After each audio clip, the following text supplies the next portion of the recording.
Assalamualaikum warahmatullahi wabarakatuh. Bismillah, alhamdulillah, wassalatu wassalamu ala rasulillah sayyidina wa maulana Muhammad ibn Abdillah wa ala alihi wa sahbihi wa mawala amma ba'du.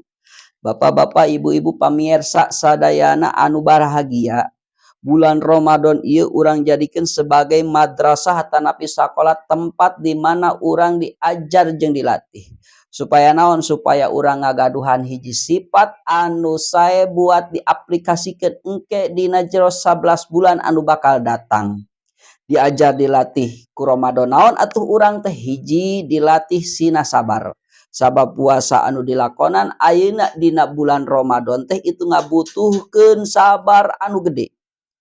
Sabar nahan lapar sing sanajan beuteung ku kurubukan, sabar nahan nginum sing sanajan ti korok kahausan, sabar nahan hayang ka pamajikan sing sanajan bobogaan abrug-abrugan, sabar ulah waka nyokot kadaharan jeung inuman, ulah waka hayang tungkap tangkep kanu jadi pamajikan lamun can datang waktuna. Lamun geus datang kana waktuna mah hegae teh teuing moal aya anu diulahkeun. Ngan omat ulah sampaikan kaleuwihan tapi kabeuteung kaamerkaan gulang-guling hese hudang. Da eta teh anu diasupkeunana disakalikeun.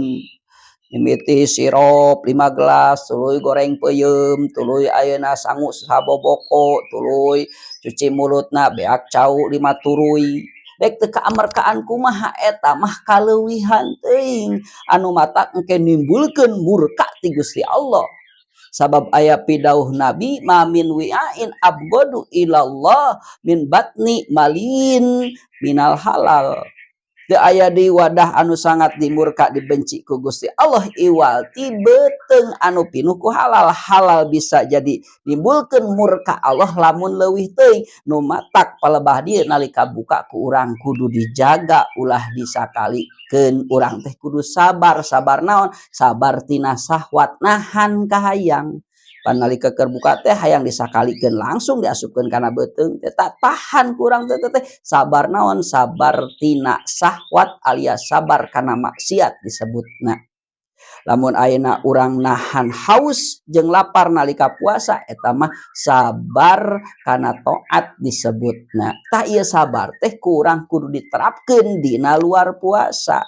Hiji sabar taat, 2 sabar maksiat alias nahan kana sahwat, 3 sabar naon? Sabar kana musibat ditamahan deui tah. Sabar kana taat model kumaha? Nyaeta wegah hoream ku urang dipaksakeun. Urang dek berjamaah subuh pedah tunuh wegah hoream paksakeun. Urang dek init ka madrasah ka majlis taklim kuliah subuh usum hujan tiris wegah hoream paksakeun. Urang edek ieun hade kanu jadi kolot kanu jadi guru nyaah wegah hoream paksakeun. Urang edek naon deui ngaladen ku maula kanu jadi salaki pedah ayeuna tiris manina wegah hoream paksakeun. Sabab naon? Sabab urang geus dilatih ku puasa ayeuna nahan haus jeung lapar dipaksakeun. Teteh sabar kana taat disebutna. Aya di sabar teh kaduana nyaeta sabar kana maksiat alias nyegah tina sahwat. Kumaha eta mah? Nalika ayeuna urang dek migawena tahan rem. Urang keur ngariung hayang ngomongkeun batur, urang ngariung hayang ngabohong, iri, ujub, sub'ah, takabur, iri, ijid, hasud ka batur, tahan ku urang. Itu eta teh sabar kana naon? Kana maksiat. Lamun teh mah urang boga kahayang can laksana, sabar ulah galau, ikuti saja aturan cerita jeung usahana, ulah poho ngadua. Insya Allah suatu saat naon anu jadi cita-cita jeung angan-angan urang bakal jadi kenyataan. Ngan omat nalika geus jadi kanyataan urang ulah leuwih teuing. Sabab naon? Sabab urang geus dilatih ku puasa nalika buka ulah leuwih teuing. Sabab eta matak nimbulkeun kana murkana Gusti Allah. Eta sabar tina sahwat. Sabar kana musibat kumaha? Nyaeta nalika urang meunang balahi ridho ikhlas kana naon anu parantos dipasihkeun ku Gusti Allah ka urang.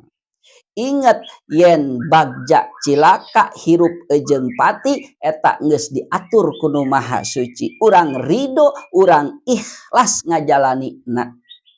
Ridho ikhlasna eta sacara urang ridho ikhlas ngalaksanakeun puasa.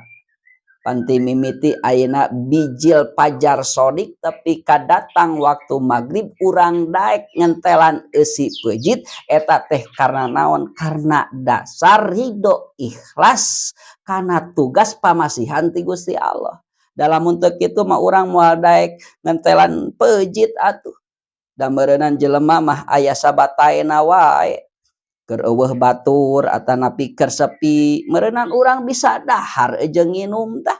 Da puasa mah ayeuna babari pura-purana beda jeung salat. Salat mah hese, pura-purana. Puasa mah gampang kaluar ti imah ayeuna biwir susutan leumpang rarampeolan moal nyangkaeun batur yen urang geus ngadahar samu 2 boboko moal gitu. Kan urang geuningan teu wani sing sanajan kesempatan eta datang menghampiri kusabab naon teteh kusabab urang ngagaduhan rasa ridho ikhlas kana tugas pamasihan ti Gusti Allah. Nalika urang menang balahi oge kudu samodel kitu ridho ikhlas ulah ngarasula komo nyebutkeun Allah ayeuna teu adil mah.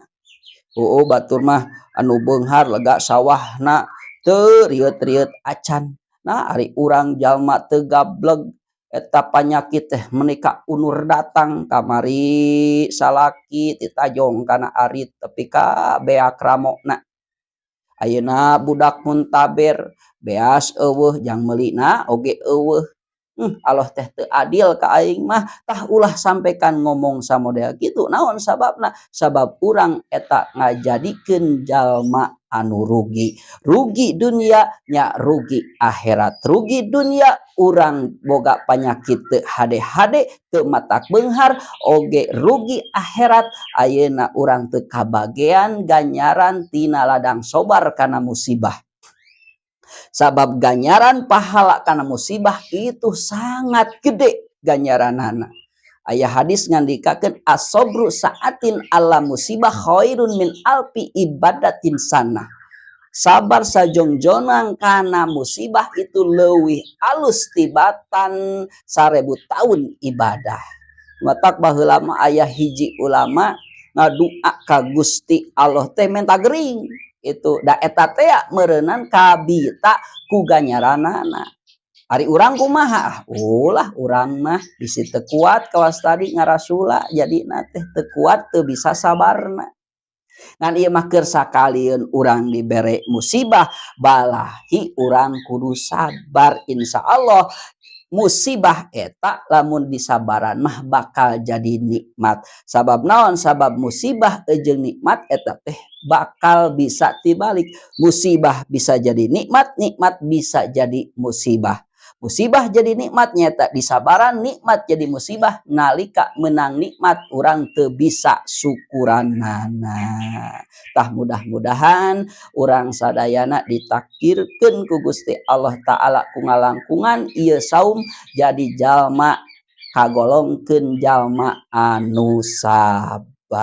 Amin amin ya Allah ya robbal alamin. Sakitu anu kapihatur kirang sinareng langkung ulah kirang-kirang hapunten dina leres semata ilham ti Gusti Allah dina lepatna ngangken kabodohan jisim kuring anu mudahan lungsur magpiro jembar pangampura ti pamirsa sadayana. Wal afu minkum wassalamualaikum warahmatullahi wabarakatuh.